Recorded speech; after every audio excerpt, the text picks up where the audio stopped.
Captain Elena Rodriguez stepped off the transport helicopter onto the dusty tarmac of Forward Operating Base Viper, her boots hitting the ground with determination that matched the steel in her dark eyes.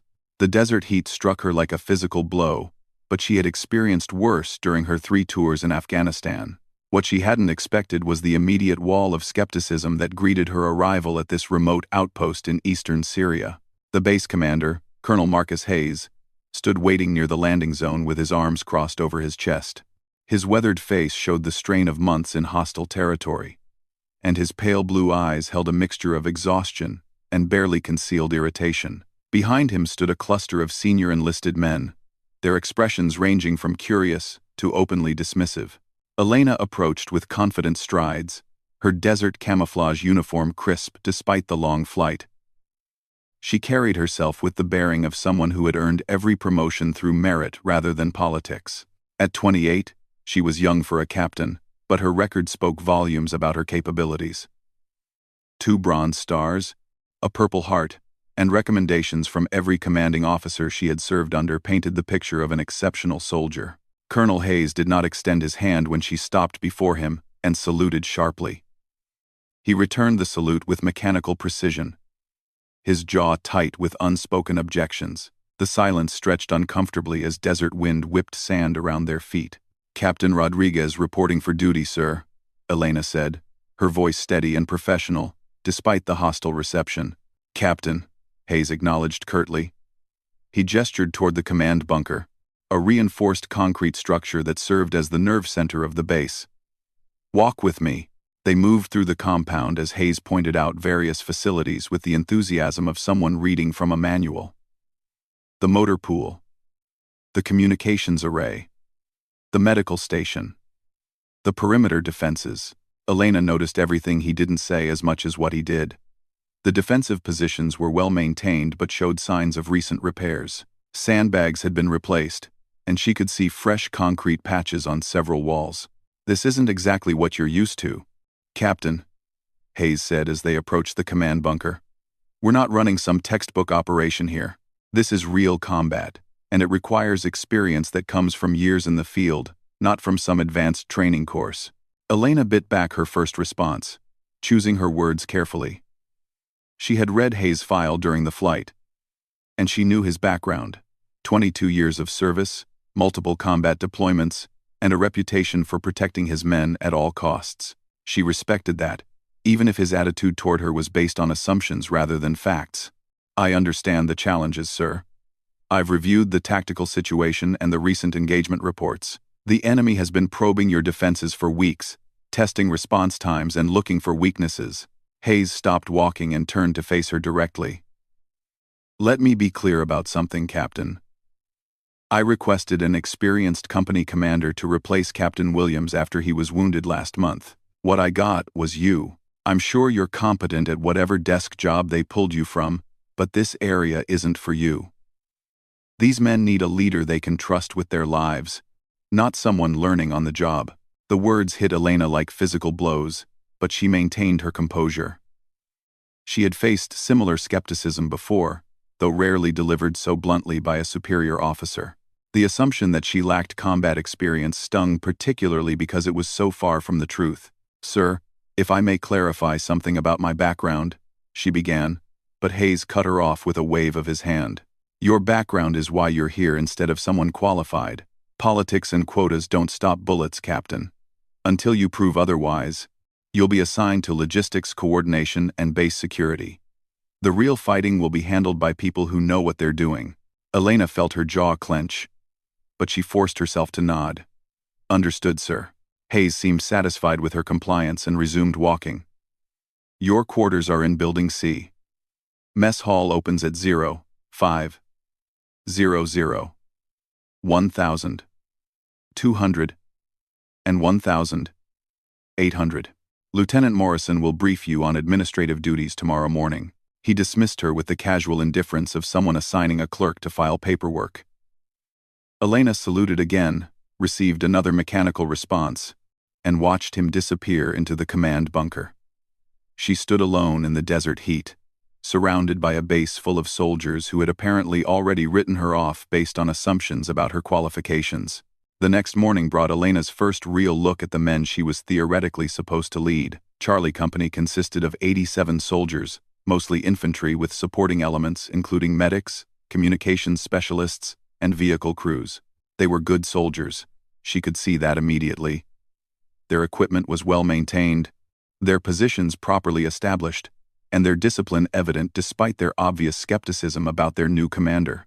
Sergeant First Class David Park approached her during the morning briefing. Park was a compact Korean American, with intelligent eyes, and the bearing of someone who had earned his stripes through competence, rather than time in service. His uniform bore the patches of multiple deployments, and Elena could see the respect other soldiers showed him as he moved through the compound. "Ma'am, the men are wondering when you'll be taking over training operations," Park said quietly, positioning himself so their conversation wouldn't be overheard by nearby soldiers. Elena appreciated his direct approach. "Sergeant Park, Colonel Hayes has assigned me to logistics and base security for now.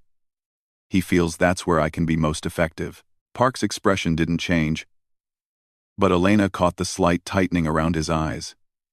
"Yes, ma'am. The men were hoping to get back to proper combat training. We've been running modified schedules since Captain Williams was evacuated." The implication was clear. The company needed real leadership, and they weren't convinced they were going to get it. Elena felt the weight of their expectations and Hayes' skepticism pressing down on her like the desert heat. "I understand their concerns, Sergeant. For now, let's focus on what we can control. I want to review defensive positions and supply routes. Can you arrange for section leaders to brief me on current protocols?" "Yes, ma'am." Park hesitated for a moment, then continued. "Ma'am, if you don't mind me saying so, the men have been through a lot lately. They need to know their commander has their backs when things get difficult." Elena met his steady gaze. "They do, Sergeant. Whether they know it or not." The next few days fell into a frustrating routine. Elena threw herself into the logistics and security duties Hayes had assigned, but she could feel the growing disconnect between herself and the soldiers who were supposed to be under her command. They were professional and respectful, but there was no real connection, no sense of mutual trust that formed the foundation of effective military leadership. She spent hours reviewing supply manifests, coordinating vehicle maintenance schedules, and overseeing guard rotations. It was important work, but it wasn't command. Meanwhile, Hayes personally directed combat training and tactical planning, making it clear that he considered Elena's input unnecessary. The enemy wasn't waiting for internal politics to resolve themselves. Intelligence reports indicated increased activity in the surrounding area, with multiple sightings of hostile forces conducting reconnaissance operations. The pattern suggested preparation for a significant attack, but Hayes seemed confident that his defensive preparations were adequate. Elena studied the terrain around the base during her security inspections, noting potential approach routes and defensive weaknesses that troubled her. The base was positioned in a valley with hills on 3 sides, providing excellent observation points for attackers while limiting visibility for defenders. The single access road created a natural choke point, but it also represented a vulnerability if the enemy could coordinate attacks from multiple directions. During one of her perimeter walks, Elena encountered Corporal Sarah Kim, a communications specialist who had been with Charlie Company for 8 months. Kim was young, perhaps 22, with the keen awareness of someone who had learned to stay alive in dangerous places. "Ma'am, can I ask you something?" Kim said, glancing around to ensure they weren't being overheard. "Of course, Corporal. Some of the guys are saying you've never been in real combat. Is that true?" Elena stopped walking and studied the young soldier's face.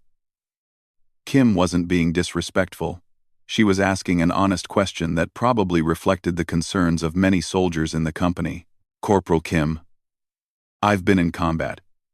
Multiple deployments, multiple engagements. But what matters more than my experience is my commitment to bringing everyone home safely." Kim nodded slowly. "Yes, ma'am. It's just that we've lost people recently, and everyone's on edge. They want to know their commander understands what they're going through." "I do understand," Elena said quietly. "More than you might think." That evening, Elena sat in her quarters, reviewing intelligence reports and tactical assessments. The small room contained a narrow bunk, a metal desk, and a wall locker. all illuminated by harsh fluorescent lighting. She had requested copies of all after-action reports from recent engagements, looking for patterns that might reveal enemy tactics or defensive weaknesses. What she found troubled her more than Hayes's obvious skepticism about her capabilities. The enemy had been systematically testing different approaches to the base, probing defenses, and timing response procedures. Each attack had been slightly different, as if someone was collecting data about defensive capabilities and reaction times. Elena spread maps across her desk and began plotting enemy contact points from the past month. The pattern that emerged suggested a coordinated intelligence-gathering operation rather than random harassment. Someone was planning something significant, and they were being very methodical about their preparation. She drafted a detailed analysis of her findings and requested a meeting with Colonel Hayes the next morning. When she arrived at the command bunker, Hayes kept her waiting for 20 minutes before calling her into his office. "What do you have, Captain?" he asked without looking up from the paperwork on his desk. Elena placed her analysis in front of him and began explaining her conclusions. Hayes listened with obvious impatience, occasionally glancing at her charts but showing no real interest in her findings. "Captain, I appreciate your enthusiasm for intelligence analysis, but we have people whose job it is to evaluate enemy activity. Your job is logistics and base security. I suggest you focus on that. Sir, with respect, I believe this pattern indicates preparation for a major assault. The enemy has been systematically gathering information about our defensive capabilities, and their activity level has increased significantly over the past week." Hayes finally looked at her directly, his expression a mixture of irritation and condescension. "Captain Rodriguez, you've been here less than a week. These enemy probes are routine harassment designed to keep us nervous and waste our resources. I've been dealing with this threat for months, and I don't need advice from someone who doesn't understand the tactical situation." Elena felt her frustration building but kept her voice level. "Sir, I'm not questioning your assessment of the overall situation. I'm suggesting that recent enemy activity shows characteristics of pre-assault reconnaissance rather than harassment. Your suggestion is noted and dismissed," Hayes said curtly. "Now, if there's nothing else, I have actual command decisions to make." Elena left the meeting feeling as though she had failed to communicate something vital, but she wasn't sure how to overcome Hayes's preconceptions about her capabilities. She had presented solid analysis based on proven intelligence evaluation methods, but it had been dismissed without serious consideration. The next morning brought news that made Elena's analysis seem prophetic. A patrol from Bravo Company, stationed at a smaller outpost 15 kilometers north, had been ambushed and suffered heavy casualties. Initial reports indicated the attack had been carefully planned and executed with detailed knowledge of patrol routes and timing. Elena watched Hayes receive the casualty reports with growing concern about the defensive preparations at their own base. The enemy was clearly capable of sophisticated operations, and their intelligence gathering had been more effective than anyone had realized. As the day progressed, Elena noticed increased activity in the command bunker and heightened security measures around the perimeter. Hayes was obviously taking the threat more seriously now, but he still showed no inclination to involve Elena in tactical planning or defensive preparations. That evening, Elena was completing her security rounds when Sergeant Park approached her near the northern defensive position. His expression was serious, and he glanced around carefully before speaking. "Ma'am, I wanted to let you know that some of the men are asking questions about defensive preparations. They're concerned about what happened to Bravo Company's patrol, and they want to know if we're ready for a similar attack." Elena studied Park's face in the dim light from the guard towers. "What do you tell them, Sergeant?" "I tell them to trust their training and their equipment. But honestly, ma'am, some of the defensive positions haven't been updated since we arrived here 3 months ago. The enemy has had plenty of time to study our procedures. Have you discussed these concerns with Colonel Hayes?" Park hesitated before answering. "The Colonel has his own way of doing things, ma'am. He doesn't usually ask for input from company-level personnel." Elena understood the diplomatic language. Hayes was making decisions without consulting the people who would have to implement them, and the soldiers were beginning to worry about their vulnerability. "Sergeant Park, if you were planning an attack on this base, how would you do it?" Park's eyes sharpened with interest. It was the first time Elena had asked for his tactical opinion, rather than simply acknowledging his administrative concerns. "Honestly, ma'am, The northern approach offers the best concealment, especially at night. The hills provide cover until attackers reach the outer perimeter, and the lighting is inadequate to provide early warning. If I wanted to maximize casualties while minimizing my own losses, I'd hit the north side with a diversionary attack, while sending the main force through the eastern drainage that leads directly to the motor pool and communications center. Elena nodded slowly. Park's assessment matched her own analysis of the terrain and defensive weaknesses. More importantly, his tactical thinking was sound and based on practical experience rather than theoretical knowledge. Thank you, Sergeant. That's exactly the kind of analysis that helps me understand our situation better. Park seemed surprised by her response. Ma'am, are you planning to discuss these concerns with the Colonel? I'm planning to be ready for whatever comes next, Elena replied. In the meantime, I want you to quietly review emergency procedures with section leaders. Don't make it obvious, but make sure everyone remembers their responsibilities if we take casualties or lose communications. Yes, ma'am. Can I ask why you're focusing on casualty procedures?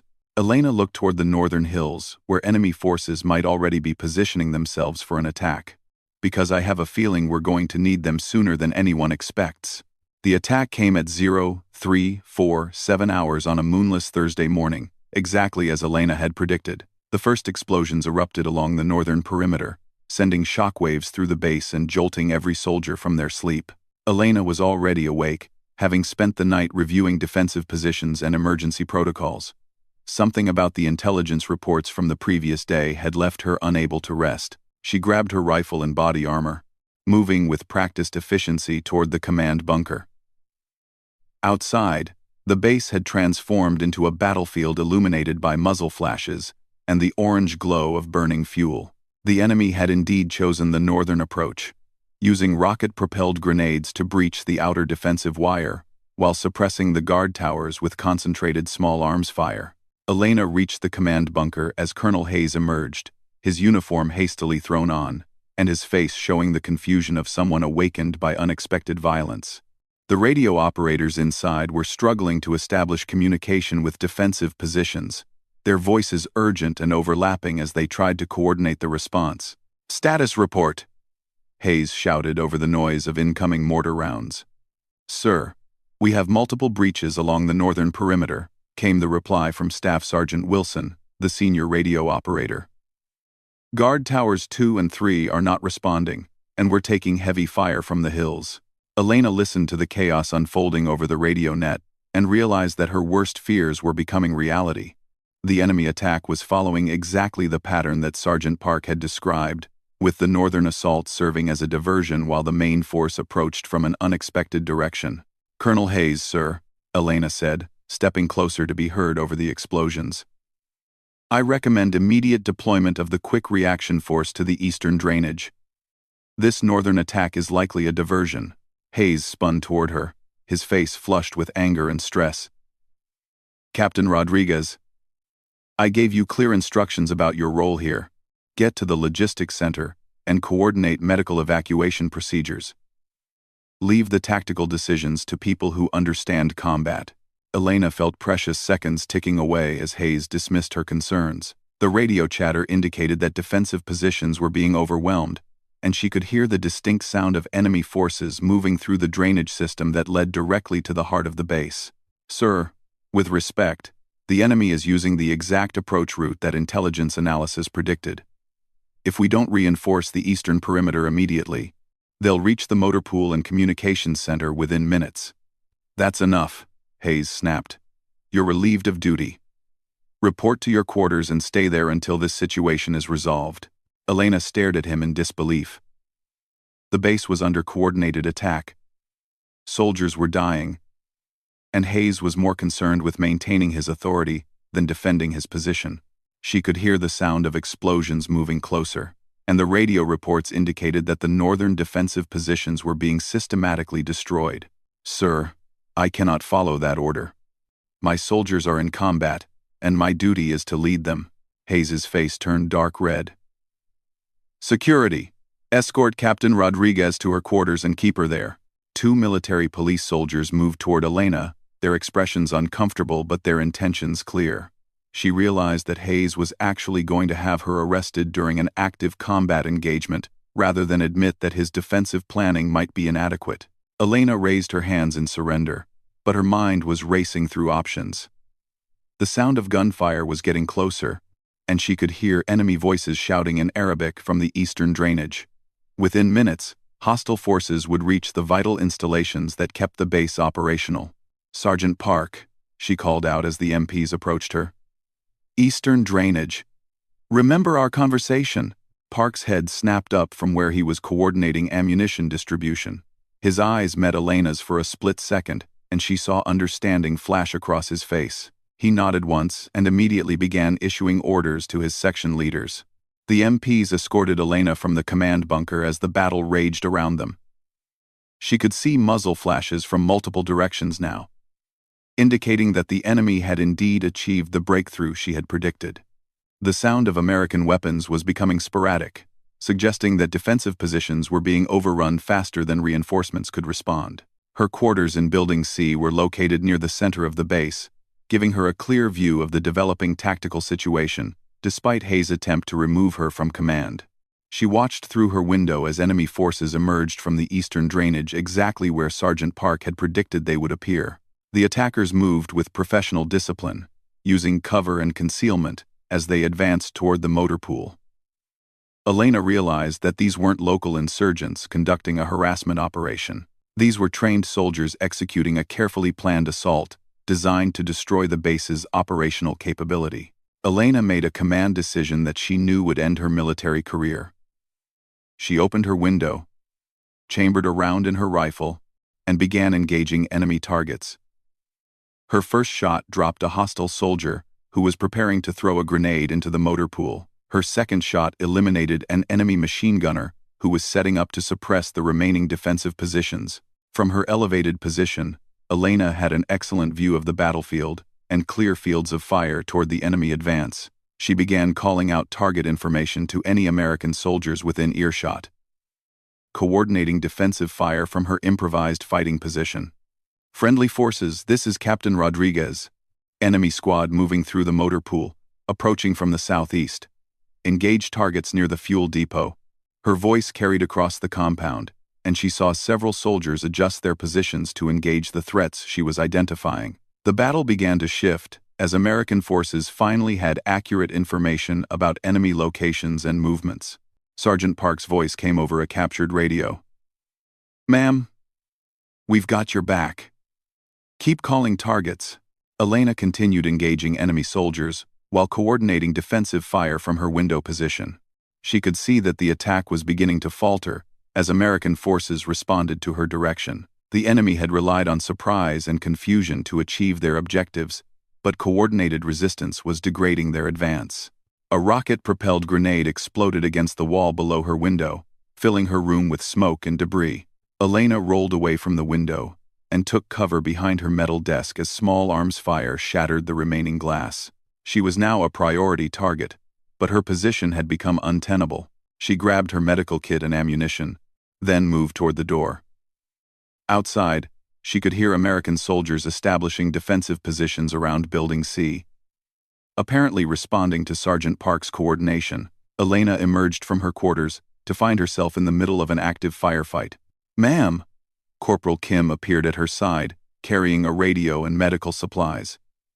"Sergeant Park sent me to find you. We've established a casualty collection point in Building A, and the medics need help with triage." Elena looked toward Building A and saw that it had been transformed into a makeshift field hospital. Wounded soldiers were being carried in from multiple directions, and the medical staff was overwhelmed by the number of casualties. "Lead the way, Corporal," Elena said, following Kim through the chaos of the ongoing battle. The casualty collection point presented Elena with a different kind of challenge. More than 20 soldiers lay on stretchers or makeshift beds, their wounds ranging from minor shrapnel cuts to life-threatening trauma. The base's medical officer, Captain Jennifer Walsh, was performing emergency surgery on a soldier with abdominal wounds, while two medics worked frantically to stabilize other critical patients. Elena immediately began organizing the wounded by severity, applying her combat medical training to identify which soldiers needed immediate attention and which could wait for evacuation. She moved between patients, providing emergency first aid and coordinating with the medical team to ensure that resources were allocated effectively. "Captain Walsh, how many critical cases do we have?" Elena asked while applying pressure dressings to a soldier with multiple shrapnel wounds. "Too many," Walsh replied without looking up from her surgery. "I count 6 soldiers who need immediate evacuation, but the helicopters can't land while we're still under fire." Elena realized that medical evacuation would be impossible until the tactical situation was resolved. The enemy attack was ongoing, and helicopters couldn't risk landing in an active combat zone. That meant keeping the critically wounded alive with limited resources until the base was secure. "What do you need to keep them stable?" Elena asked. "Blood, plasma, and about 6 more surgeons," Walsh replied grimly. "Failing that, I need the fighting to stop so we can evacuate these men." Elena looked around the improvised hospital and made another command decision. The battle outside was continuing, but the initial enemy assault had been blunted by the coordinated response that Sergeant Park had organized. Now the fighting had devolved into a series of smaller engagements as American forces worked to eliminate remaining enemy positions. "I'm going back out there," Elena told Walsh. "Keep them alive until I can get those helicopters landing." Elena left the casualty collection point and moved toward the sound of heaviest fighting. She could see that enemy forces had been largely contained, but pockets of resistance remained around the perimeter. The base's defensive positions were holding, but casualties were mounting as the battle dragged on. She found Sergeant Park coordinating fire support from behind a damaged vehicle near the motor pool. His uniform was torn and bloody, but he appeared to be functioning effectively despite obvious exhaustion. "Sergeant, what's our tactical situation?" Elena asked, taking cover beside him. "Ma'am, we've stopped their main advance, but they've got snipers and machine gun positions in the northern hills. Every time we try to move, they pin us down with accurate fire. We're stuck until we can eliminate those positions." Elena studied the terrain through her binoculars. The enemy had indeed established overwatch positions that commanded the entire base. Any movement in the open would be met with immediate and accurate fire. The tactical situation had reached a stalemate that favored the attackers. "Do we have mortar support available?" Elena asked. "Negative, ma'am. The mortar section took a direct hit early in the fight. We've got rifle platoons and 1 machine gun team still operational, but no indirect fire capability." Elena considered their options. The enemy positions were too well protected for direct assault, and American forces lacked the heavy weapons necessary for effective suppression. Meanwhile, soldiers were bleeding to death in the casualty collection point because medical evacuation was impossible. "Sergeant Park, I need you to organize suppressive fire on those hill positions. Concentrate everything we have on the northern slope for exactly 3 minutes, starting on my signal." "God." Park looked at her with concern. "Ma'am, what are you planning?" "I'm going to eliminate those positions, so we can get medical evacuation for our wounded." "Ma'am, that's a suicide mission. The approaches are completely exposed, and you'll be taking fire from multiple directions." Elena checked her rifle and ammunition, then looked back toward Building A where soldiers were dying from wounds that could be treated if only helicopters could land safely. "Sergeant, those men in there fought for this base. They trusted their leaders to bring them home. I'm not going to let them die because we couldn't figure out how to deal with a few enemy positions." Park studied her face and seemed to recognize something in her expression. "Ma'am, if you're determined to do this, let me organize a proper assault. We can coordinate with available forces and provide adequate support." "There's no time, Sergeant. We have soldiers bleeding out right now." Sometimes, leadership means taking personal risks that others can't be asked to accept. Elena began moving toward the northern perimeter before Park could object further. She could hear him organizing suppressive fire behind her, coordinating with the remaining defensive positions to provide maximum firepower against the enemy overwatch positions. The assault would require crossing nearly 400 meters of open ground under direct observation from enemy positions. Elena had no illusions about her chances of survival, but she also understood that successful command sometimes required personal sacrifice to save the lives of subordinates. As she reached the edge of the defensive perimeter, Elena could hear Sergeant Park's voice over the radio. All stations. This is Bravo 7. Commence suppressive fire on northern hills in 3, 2, 1. Execute. The base erupted in coordinated gunfire as every available weapon opened fire on the enemy positions. Elena sprinted forward into the killing zone, relying on speed and the suppressive fire to reach her objective before enemy forces could respond effectively. The plan was desperate and probably hopeless, but it was the only option that offered any chance of saving the wounded soldiers who were counting on their commander to find a way to bring them home. Elena sprinted across the open ground as bullets whined past her head and kicked up dirt around her feet. The suppressive fire from Sergeant Park's coordinated effort was working better than she had hoped, forcing enemy shooters to take cover rather than aim carefully. Still, the distance seemed endless as she zigzagged toward the rocky outcrop, where the enemy had established their primary overwatch position. She reached the base of the hill, breathing hard but uninjured, though her uniform was torn by thorns and her body armor was dented from bullet impacts.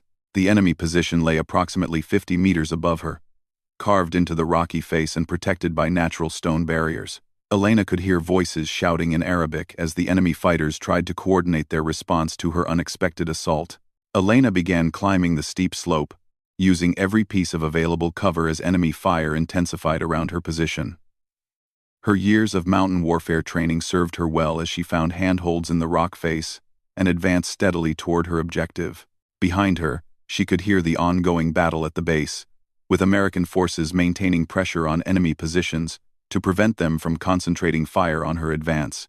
The first enemy position contained 3 fighters with an RPK machine gun that had been devastating American forces throughout the engagement. Elena approached from their blind side, using the terrain to mask her movement until she was within grenade's range. She pulled the pin on her first grenade, counted carefully, and lobbed it into the rocky depression where the enemy fighters were positioned. The explosion eliminated the machine gun position and sent rock fragments flying in all directions. Elena immediately moved toward the second position, knowing that her presence was now known and that remaining enemy fighters would be adjusting their positions to engage her directly. The second position proved more challenging. 2 enemy snipers had established a hide site among large boulders with excellent fields of fire covering multiple approach routes. Elena could see their muzzle flashes as they engaged targets at the base, but reaching them would require crossing an exposed section of hillside under direct observation. Elena decided on a frontal assault, relying on speed and aggression to overcome the tactical disadvantage. She sprinted directly toward the enemy position while firing her rifle from the shoulder, placing accurate shots on target even while moving at full speed. Her first burst caught one sniper as he turned to engage her, dropping him immediately. The second sniper managed to fire one shot that passed close enough to Elena's head that she felt the pressure wave, but her return fire silenced his position permanently. The hilltop was now clear of enemy forces, but Elena could see additional positions on adjacent hills that continued to threaten the base. She realized that her successful assault had created an opportunity for a more comprehensive solution to the tactical problem. Using the captured enemy radio equipment, she began calling for close air support. Any station, this is Viper Base Actual. We have enemy positions marked by friendly forces on Hill 217. Request immediate close air support. Over. The response came within seconds. Viper Base. This is Falcon 2-1. We have been monitoring your situation and are inbound with ordnance. Can you mark target locations? Elena looked around the captured position and found several enemy signal flares. She began marking the remaining enemy positions with colored smoke, creating clear targets for the incoming aircraft. Within minutes, she could hear the distinctive sound of A-10 Thunderbolt aircraft approaching from the south. The airstrike was devastating and precise. Each enemy position was engaged with 30mm cannon fire and guided munitions, eliminating the threat that had pinned down American forces and prevented medical evacuation. Elena watched from her elevated position as the tactical situation around the base changed completely within a matter of minutes. Viper Base, this is Falcon 2-1. All targets destroyed. You are clear for helicopter operations. Good hunting down there. Elena keyed the radio again. Falcon 2-1. This is Viper Base. Outstanding work. You just saved a lot of American lives today. She began making her way down the hill as the sound of incoming medical evacuation helicopters filled the air. The battle for Forward Operating Base Viper was effectively over, with enemy forces either eliminated or retreating toward the border. Elena felt a mixture of exhaustion and relief as she realized that her desperate gamble had succeeded. When she reached the base perimeter, Elena found Sergeant Park waiting for her with a medical team. His face showed a combination of amazement, respect, and concern as he looked at her torn uniform and obvious exhaustion. "Ma'am, are you injured?" he asked, gesturing for the medic to examine her. "I'm fine, Sergeant. How are our casualties?" "Medical evacuation is in progress. Captain Walsh says all the critical cases are stabilized and should make full recoveries thanks to the quick helicopter response." "Ma'am, what you did up there, that was the most incredible thing I've ever seen in combat." Elena looked around the base at soldiers who were beginning to emerge from defensive positions. Their faces showed the exhaustion and relief that followed successful combat. But she could also see something else in their expressions. For the first time since her arrival, she saw genuine respect and acceptance from the soldiers she had been assigned to lead. Colonel Hayes emerged from the command bunker as Elena approached to report the tactical situation. His face was pale, and his uniform showed the stress of the prolonged engagement. When he saw Elena, his expression cycled through confusion, anger, and what might have been grudging respect. "Captain Rodriguez," he said formally, "I understand that you disobeyed direct orders and left your assigned position during combat operations." Elena straightened to attention despite her exhaustion. "Yes, sir. I accept full responsibility for my actions." Hayes studied her face for a long moment, then looked around the base where soldiers were beginning damage assessment and casualty evacuation procedures. "Captain, your actions during this engagement were effective. However, military discipline requires that orders be followed regardless of personal opinions about tactical situations." "I understand, sir. I was prepared to accept the consequences when I made the decision to engage enemy forces."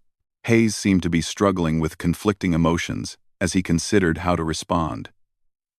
Elena realized that her success had created a political problem for him. Court-martialing an officer who had single-handedly saved the base would be difficult to justify, but tolerating insubordination would undermine his authority. "Captain Rodriguez, you will report to my office at 0800 tomorrow morning for a complete debriefing of your actions during this engagement.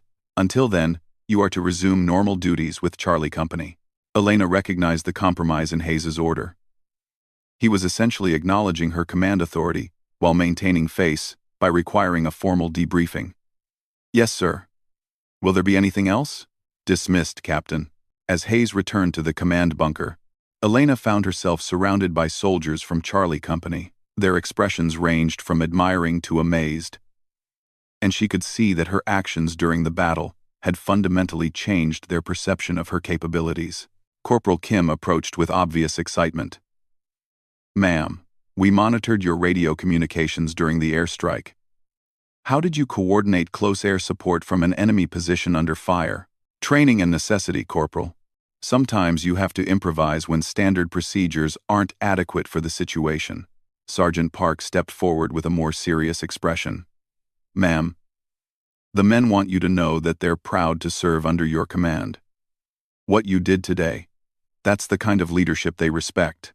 Elena looked around at the faces of soldiers who had accepted her as their legitimate commander through demonstration rather than assignment. The validation she felt was more meaningful than any promotion or decoration could have been. "Sergeant Park, what we accomplished today was a team effort. Every soldier in this company contributed to our success. I just happened to be in a position where I could take action that others couldn't." "Yes, ma'am, but you were willing to take that action when it mattered most. That's what leadership means to us."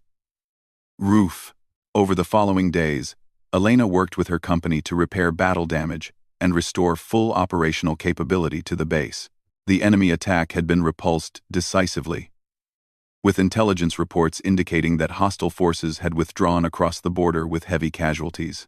Elena's tactical analysis of enemy preparations proved to have been completely accurate. Captured documents revealed that the attack had been planned for weeks, with detailed intelligence gathering about defensive positions and response procedures.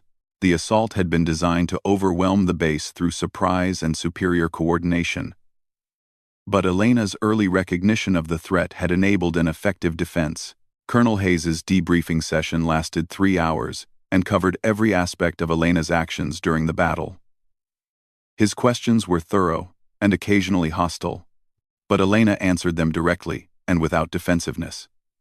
She had made command decisions based on tactical necessity, and she was prepared to defend those decisions regardless of personal consequences. Captain Rodriguez, your analysis of enemy intentions proved to be accurate, and your actions during combat were effective. However, your failure to follow direct orders cannot be overlooked. I understand, sir. I chose to prioritize the mission and the welfare of my soldiers over strict adherence to orders that I believed were tactically unsound. Hayes leaned back in his chair and studied Elena's face. Captain, what you did was either an act of exceptional leadership or dangerous insubordination. The difference between those two judgments depends entirely on results. Yes, sir. I was prepared to accept responsibility either way.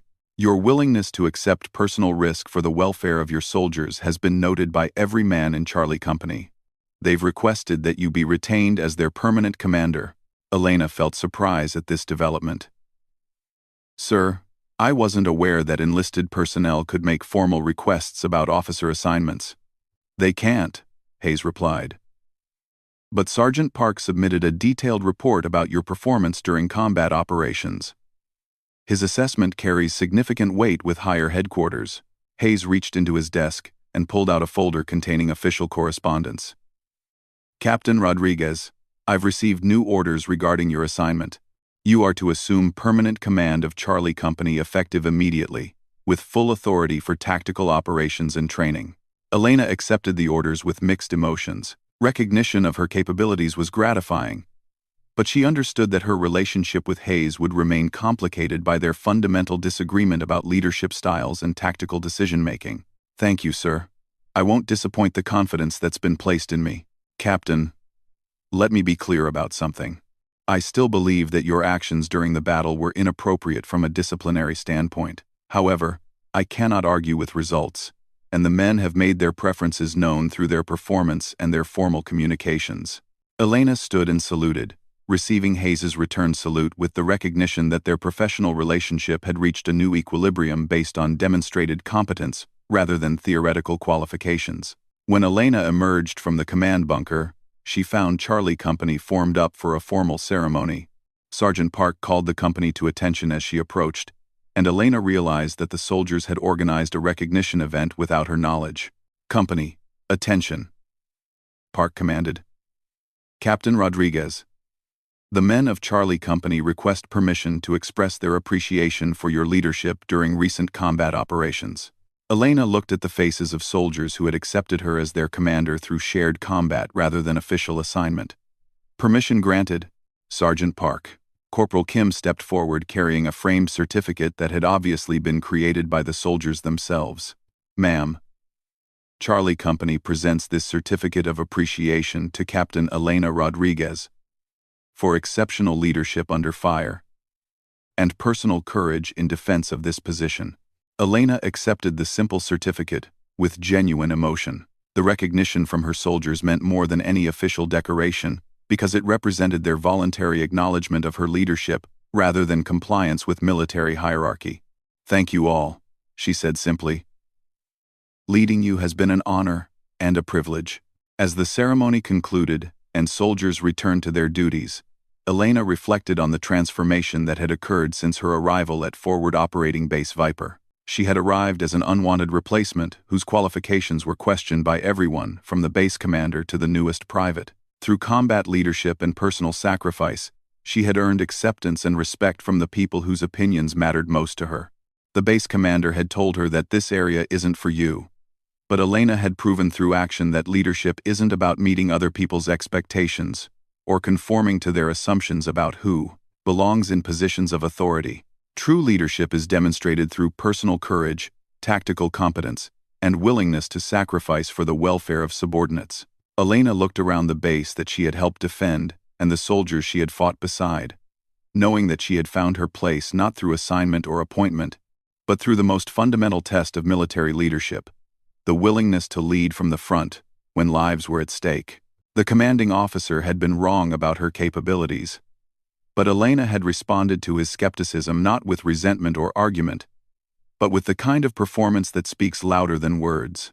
She had protected his entire force not because he had asked her to do so, but because protecting American soldiers was her fundamental duty regardless of personal recognition or career advancement. In the end, Elena realized that the greatest satisfaction came not from proving her critics wrong, but from knowing that she had lived up to the standards that she set for herself and earned the trust of the soldiers who depended on her leadership when it mattered most.